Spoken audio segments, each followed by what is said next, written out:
What's up mga kabalaybay? Dito tayo. Magluluto tayo ng ng reposado. Ang tawag yan ay pork reposado. Cameraman, pasuyo nga ng ilaw niyang yan. Papindot ng pula. Yan. Yung pula lang. Yan. Nagkakita na mga kabalaybay. Luluto tayo ng belly pork rebozado.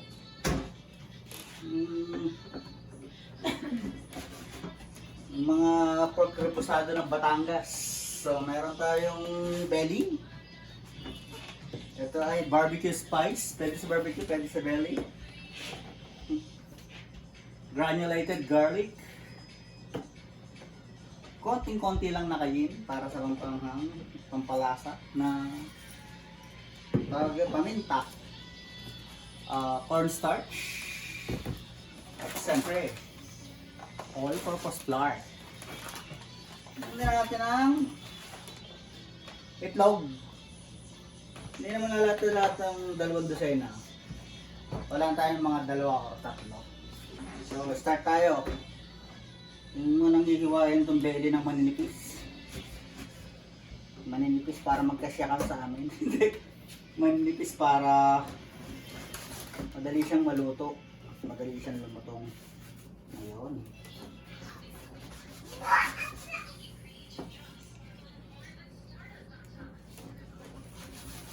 Parang namumuro lang aking aking kutsilyo. Roll.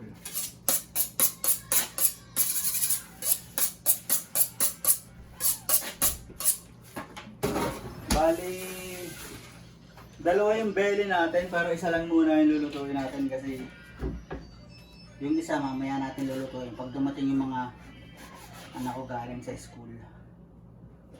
Isa lang muna ngayon. Tayin ko to, mahirap pagkain. Hindi natin.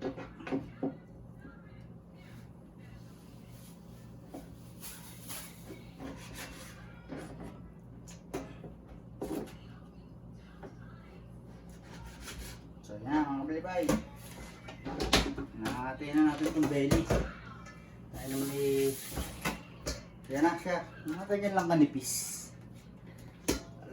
Mamasahihin natin ang ating mga ingredients. Yan muna natin ng konting-konti, hint lang ng kayin, hint lang, konting-konti. Granulated garlic.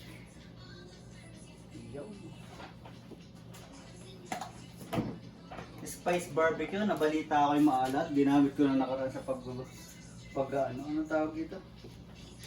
Ginamit ko sa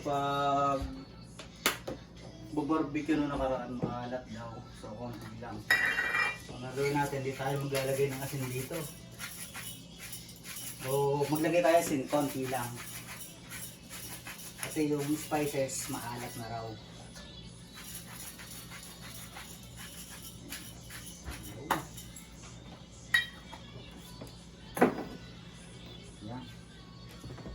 Lagyan ng konting asin. Lagi tayo, pag nagbibisin plus tayo, lagi tayong kulang. Salt. Yun. Tapos imamasahe lang natin siya, mga kabalaybay. Mamasahin yan, ganyan siya. Mapula-pula siyempre. Mamasahin lang natin siya. Meh.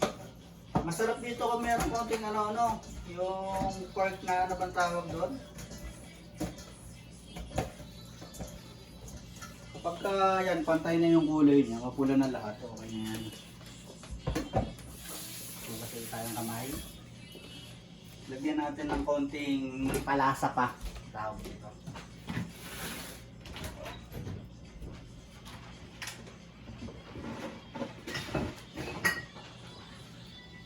So wala tayong pork powder, hindi uso yun dito sa bahay. Chicken powder lang, chicken powder, konting-konti lang naman. Magpapaalat din yan. Yun. Yan ang lasang manok na pork rebusado. Yun, yun na. Ang masahe ulit, masahe. Masahe. Hugas ulit kamay. Lagyan naman natin ng cornstarch. So yung magpapalutong dito eh. Yung cornstarch. Lagyan natin ng 1/3 lang mga kabalaybay.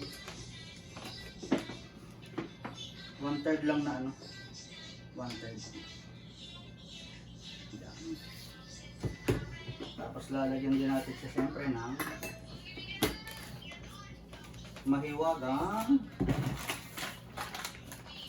flour. Ngayon, 1:2 ako sa ano, sa mixture ng flour plus ano bang tawag dito? Flour at saka cornstarch. So, dalawa nito. 2/3. Kung may baking powder kayo, maganda may baking powder dyan. Kung wala naman, okay lang. Okay, magtatanong sa akin asawa kung may baking powder kami. Mami, may baking powder tayo? Wala na? Saan nakalagay? Ah, wala na? Yun eh, ano yung powder siya, powder. Na maliit na ano, maliit lang na lalagyan. Ano yung natin may Ayun nga. So yun, may baking powder tayo mga kabalaybay. Magic daw, magic baking powder. Tingnan natin kung mag-magic yan. So baking powder mga kabalaybay, ito ay napakatapang nito, so konting-konti lang. Mga 1 teaspoon lang sana, pero hindi yung teaspoon na ganito ah. Yan, mga ganyan okay na yan. Kasi yung baking powder ay tapang yan. Yan. Tapos lamas-lamas ulit. Yan. Tapos lalagyan natin mga kabalaybay ng 3 itlog. Depende sa ano nyo. Sa akin, 3 lalagay ko. Depende sa dami ng belly. So yung belly na lulutuin natin is more like ano siya, parang ilan ito? Siguro mga 400 gram, half kilos to. Or 300 or less than ano. Yun, mga kabalaybay na ko. 3 itlog. Yan ang magpaparikit dyan, papadikit. Naku po. Ayos na. Sa karabusado na tayo. Napakaganda nitong rebusado nito. Oh, ganda.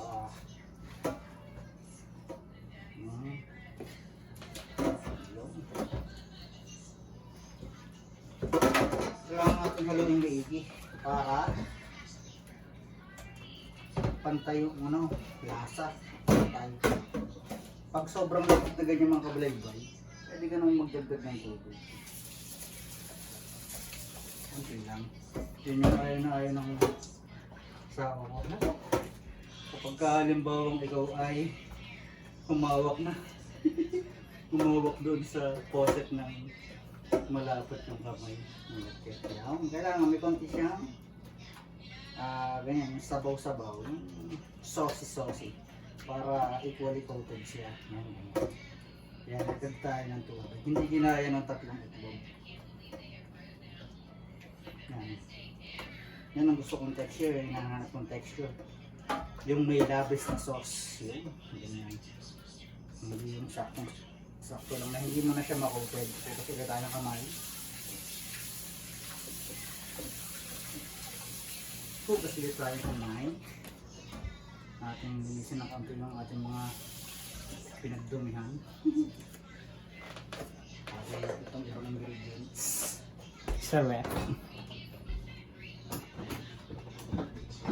Ayan na mga kabalaybay. Idadais ko na ikaw. Kailangan mo nang makita yung pagpainit na ako ng mantika. Painit na ako ng mantika, so ganito siya. Yan, ganyan. Ayan. Tapos ilalapit mo ganyan. Yan. Ay, hindi. Ay, mabubunot ano. Bubat siya. Hindi kasi pa rin. Kung nandiyan agad si Corinne. So, iuhulog na natin yung ano. Chicken natin. Kukunin ko lang charger. Hello! Tama-tama, nagluto ako ng chicken ng pork rebusado. Papasok po kami. Ah, papasok pa kayo. Wala mo na charger mo. Ito mamaya. Bagong-bago yung mantika natin, mga kabalit mo eh.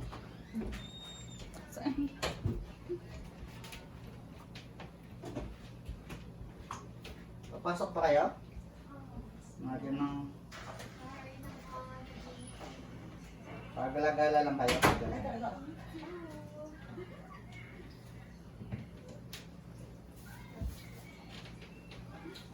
Yung pork rebusado mga kabalay ko, usong-uso to sa ano? Sa Batangas. Ako po.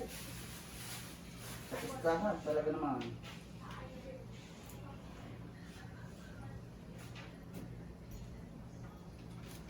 Sa kasalan, sa pistahan. Sadya naman ito yun. Golden brown lang natin siya kay crispy, super crispy. That's it. Pero since meron siyang cornstarch, meron siyang harina, at meron din siyang baking powder, posibleng hindi siya mag-crispy mga kablaybay. Magiging crispy talaga yan.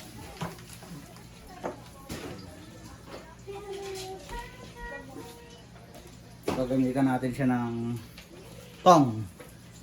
Tong.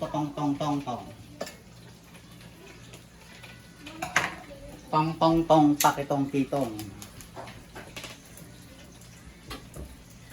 Ito natin siyang takpan. Tatakpan. Yung mga ingredients natin, tapos na yan.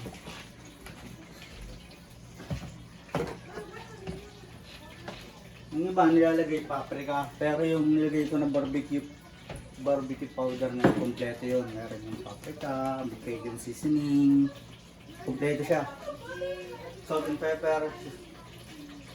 Meron na rin nga yung garlic granulated, pero masarap talaga yung garlic granulated sa mga ganitong, anong tawag yan, sa mga ganitong pinirito. Kahit sa chicken, sa seafood, masarap yung garlic granulated. Masarap talaga yan. So, ang lalagyan natin ito ay lalagay natin siya sa isang magandang lalagyan. Lagyan natin siya dito sa kulay black na parang pan na rin.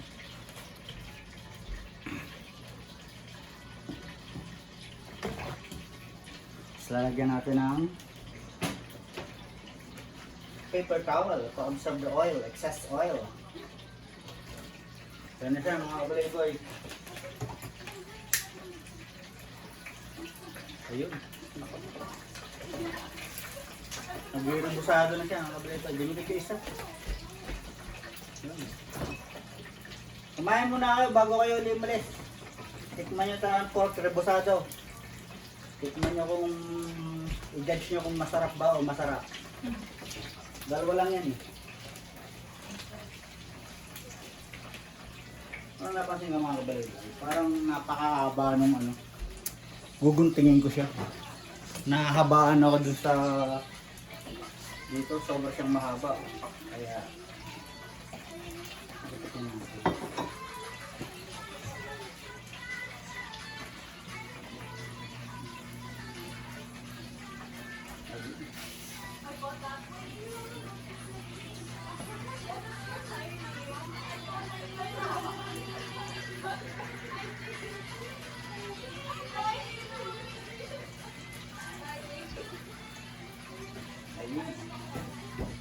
Mahaba ano eh.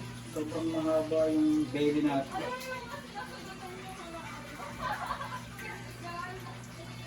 Everything has room for improvement. Diba?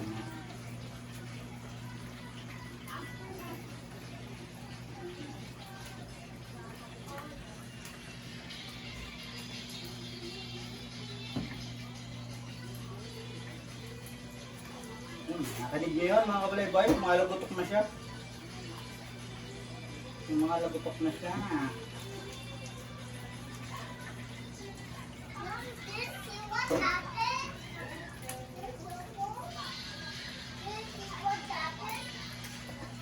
You see what happened? What happened, bro? Ang anak ko. Naglalaro. Yan. May, yung pakita mo nga yung rebusado natin kung okay. Yung ganiped yung Eh, ano nga? Kasi, hindi siguro magdalaw. Wait, hindi pala. Ako na lang mag-ano.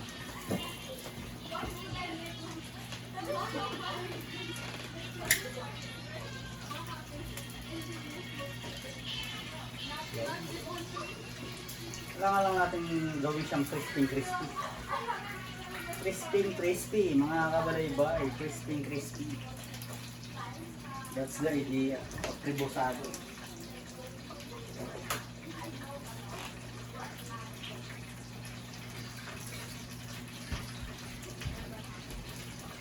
Lobat pa rin. So, easy. Ito siya mga kabalaybay, ano? Rebusado. Remember this. Ayan, okay na siya mga kabalaybay. Okay na. Hop. Ayun. Patitik-tikin lang natin ng konti. Tapos tatanggalin natin yung excess oil dito.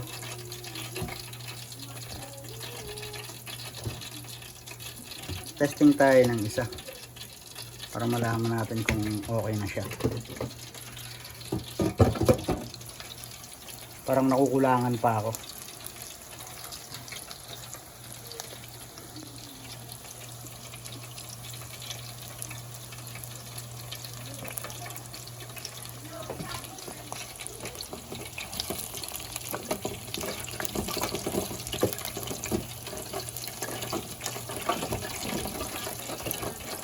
Yan mga kabalaybay.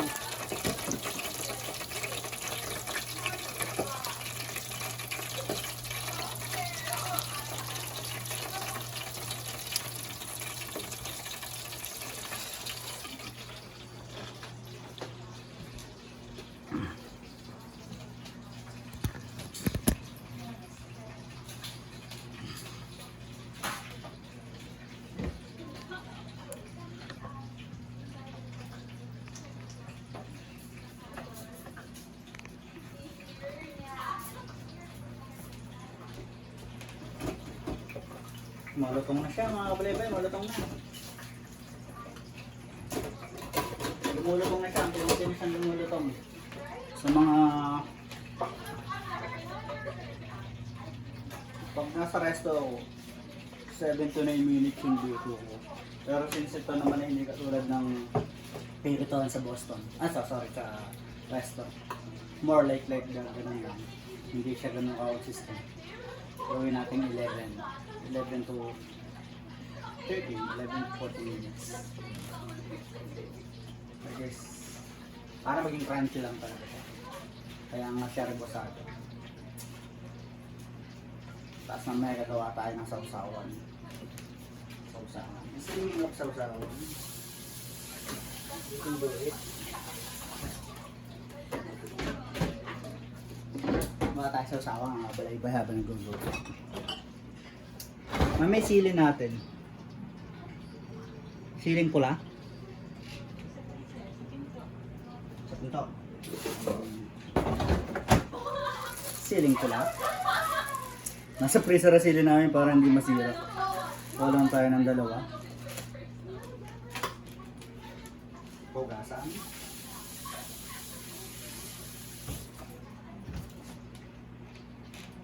Kumuha ng tasa.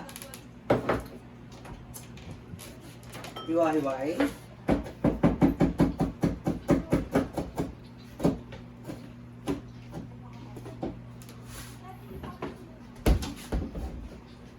Ayaw. Simple lang yung gagawin natin ano dito. Sausawan mga kabalaybay. Simple lang. Po tayo ng sibuyas, white onion. Hanap tayo retasa pag wala yung buo. White onion. Okay lang.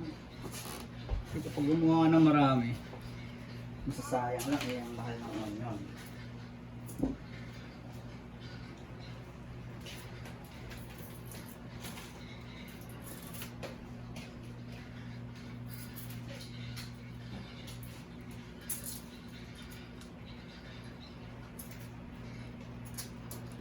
Ayan.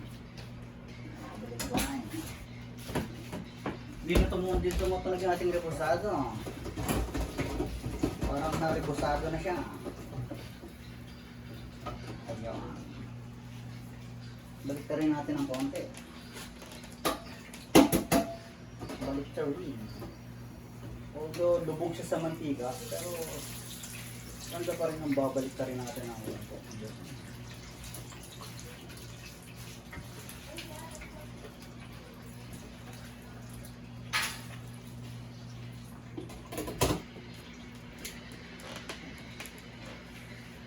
Balik tayo dito sa atin.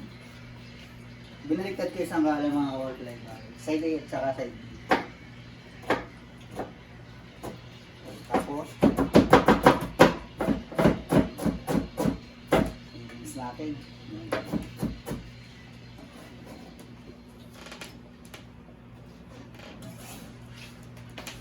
Tapos lalagyan na rin natin ng bawang.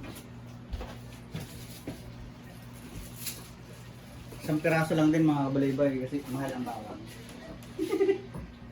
Nag-chicken din. Pero yung lasa naman kasi yun, nandun na. Nandun na yung lasa. There go, bawang. Ayos. Ngayon lang siya simple mga kabalaybay.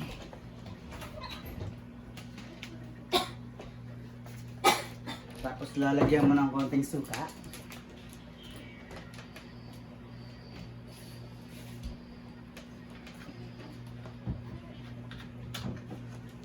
Konting seasoning, Maggi.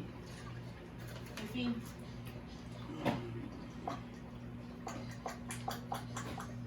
Yun. At brown sugar. Pero kung wala kang brown sugar, white sugar, basta tumatamis. Okay.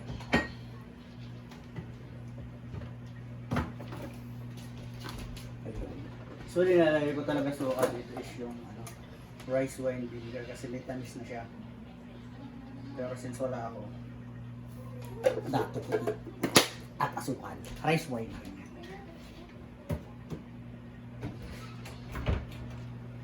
Kunting halo. Halo-halo.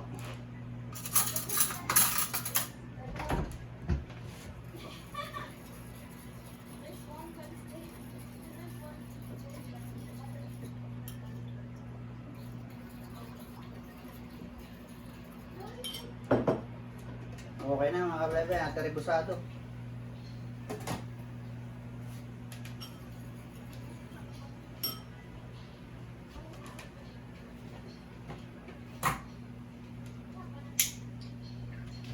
Malutong, ako po, malutong. Malutong siya mga kapalaybay.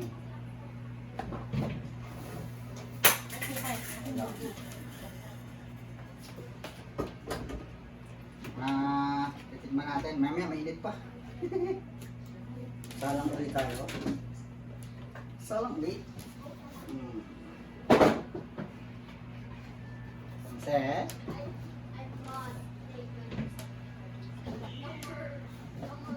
No, it needs to be like that, flat. Ayan mga kablibong. Yun. Pagka nagluluto ng fish and chips, kailangan mo muna siyang ilapad. Kailangan mo muna i-soak sa mantika bago mo siya bitawan. Kasi para yan, parang ganyan. I-soak mo muna siya para pag bitaw mo, medyo solid na yun. Solid na siya. Malapad na talaga siya. Pag fish and chips. Eh, rin dito sa rebusado. Hindi mo siyang i-apply dahil. pa natin. Tapos sa atin natitikman. Naku, lutong. Naku, ito na mga kabalibay. Ito na. Ito na siya. Woo!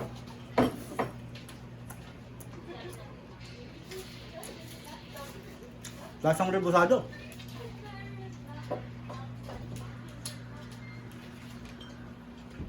Kutsarahin natin yung ano.